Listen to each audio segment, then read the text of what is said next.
Caleb Diehl disappears on a normal day in March 2015 in the middle of his quiet hometown. At first, no one knows what could have happened to Caleb. To this day, his fate remains unclear. Caleb has been missing for more than 8 years, but now there are clues, evidence, and theories. They are based on clues that couldn't be any creepier. And the missing Caleb himself left these clues behind before he disappeared. Because the young man was on to something. Or rather, someone.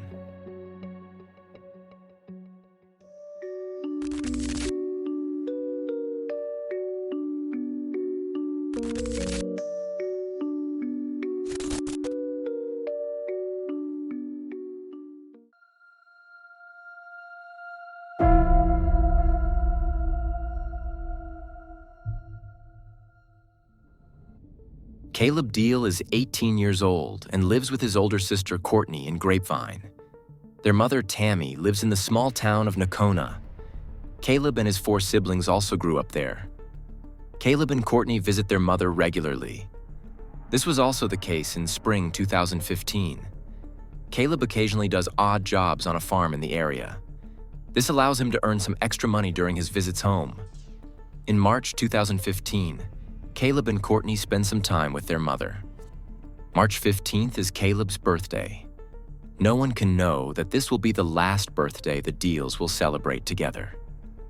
On March 29th, Caleb says goodbye to Courtney around 5 p.m. He has plans to meet his friend Christian, who also lives in Nocona. The siblings agree not to meet up again at their mother's house in Nocona that evening. Instead, Courtney will drive back to her shared apartment in Grapevine. Caleb will join her after his plans. But when Courtney wakes up the next morning, her brother's room is empty. This is not unusual, however. It is Monday, and Caleb has to go to school in the morning. If he's in a hurry, and Courtney sleeps a little longer, the two do not see each other in the morning. But after school, Caleb does not show up at home either.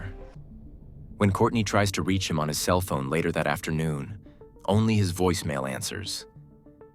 The next day, now March 31st, Caleb's mother Tammy receives a worrying phone call.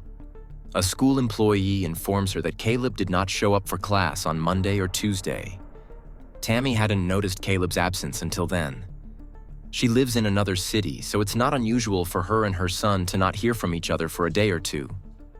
Tammy works 12-hour shifts, and Caleb is very busy with his schoolwork.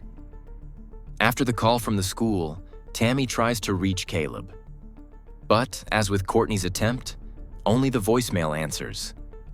When Courtney and Tammy get in touch, they realize that neither of them has heard from Caleb since he left the house on Sunday. Other family members and friends haven't heard from him either.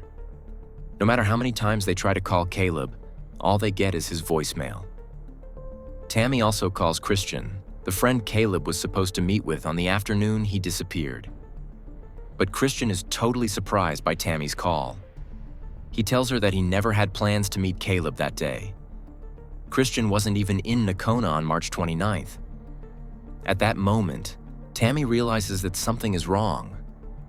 Caleb lied to his sister when he said he was meeting Christian. The missing 18-year-old must have had other plans that evening. But what?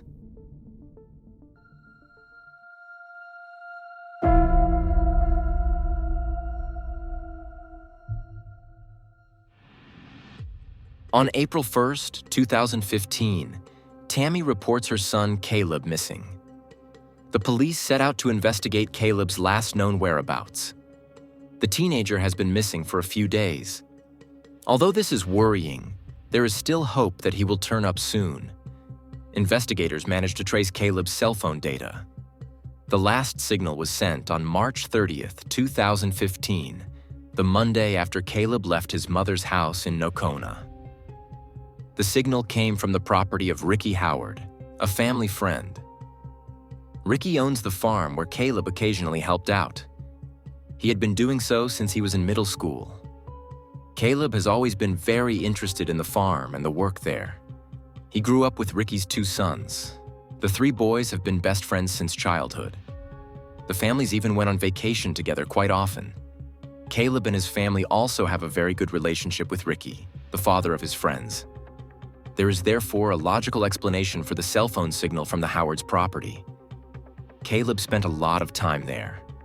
He also recently had to borrow Ricky's pickup truck because his own car broke down. On April 1st, the day Caleb's mother Tammy called the police, Ricky contacted her. He informs her that the truck is back in his garage. Caleb must have brought the car back unnoticed in the last few days. The police head to Ricky's property. There, with Ricky's assistance, the investigators search the property. The borrowed truck is indeed back in the garage. The keys are in the ignition. 3 $100 bills are stuck to the steering wheel. It looks like Caleb left the money there. But why? As a thank you to Ricky? Or did he have something else in mind for the money? The police find no further traces of the 18-year-old on Ricky's property. However, the property owner himself has made an interesting discovery. Ricky remembers finding a badly damaged cell phone a few days ago. It was lying on the ground as if someone had dropped it from their pocket. Ricky then disposed of the phone. It is quite possible that the cell phone belonged to Caleb. After all, the last signal came from Ricky's yard. That would make sense. The only real oddity the police can find at Ricky's yard is a kind of fire pit. Inside are 3 smashed computers. But Ricky has an explanation for that too. He states on record that the computers belong to his deceased parents. After their death, he destroyed the old devices. It's a little strange, but nothing that has to do with Caleb's disappearance. At least not at first glance. Initially, the Caleb Diehl case slowly but surely goes cold. The few clues the police had have been thoroughly investigated. Caleb seems to have simply vanished into thin air in March 2015. What the investigators urgently need are clues that could steer the police investigation in the right direction. But it will take 2 whole years for these clues to surface, much to the surprise of Caleb's family, because the clues turn up in their house.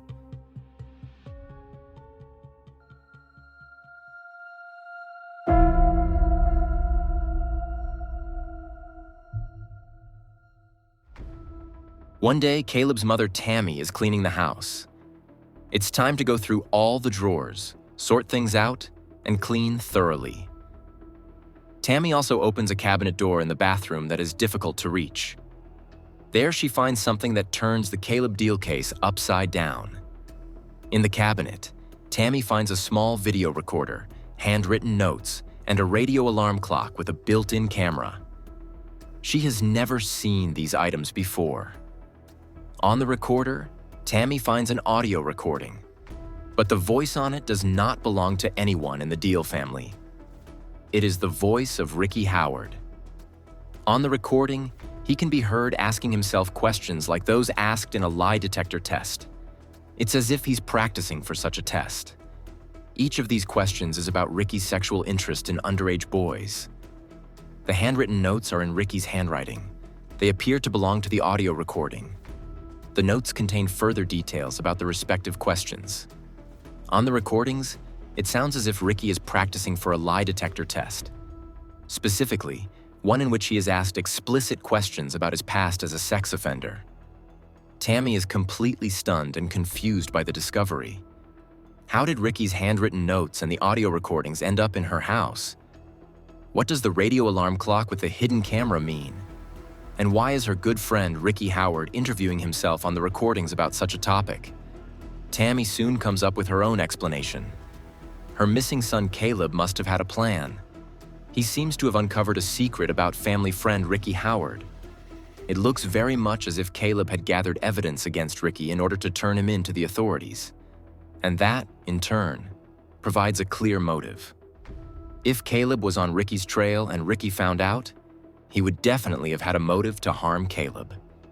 Tammy immediately reports her discovery and her suspicions to the police.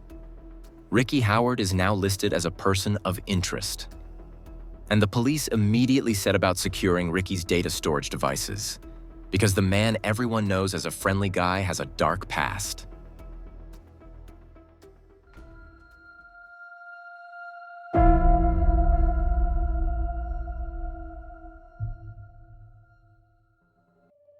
Ricky Howard is no stranger to controversy.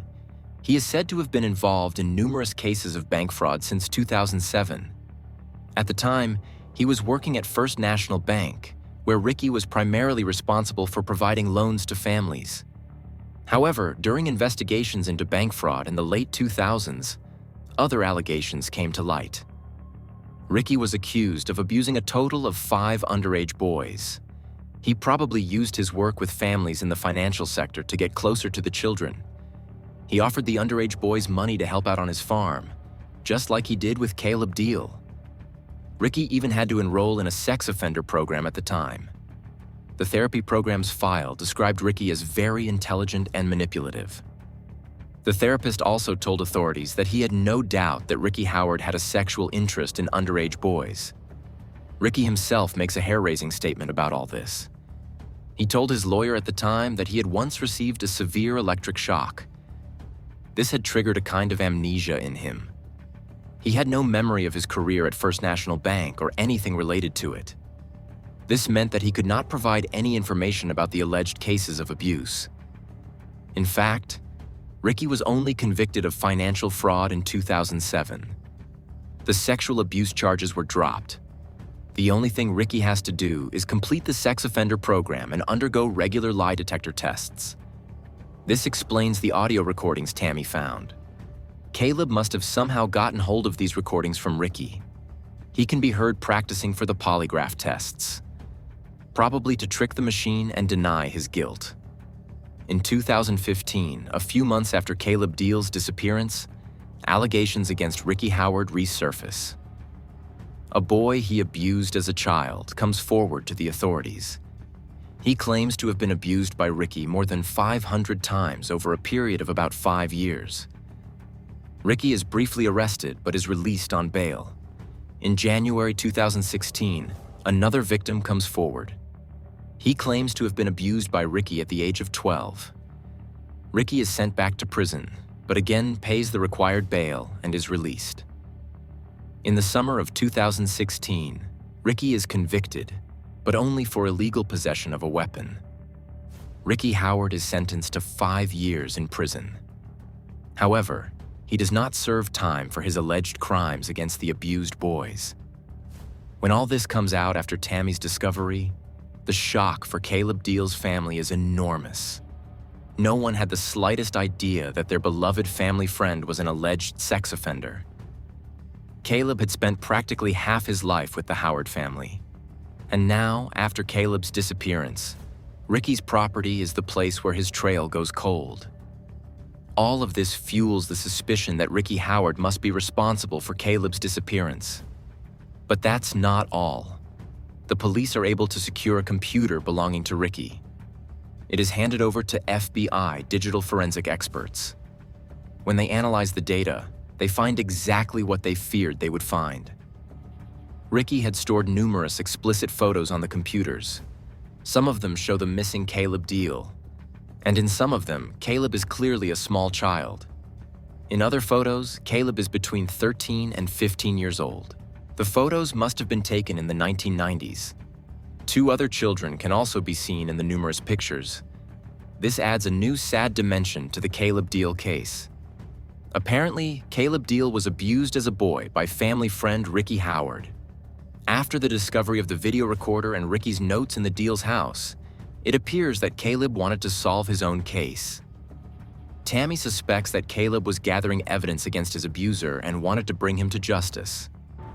That he was going to tell. I believe he told him he was going to tell what happened to him, and the fact that I think Caleb believed that it had happened and could happen to other kids, and I think he threatened to tell.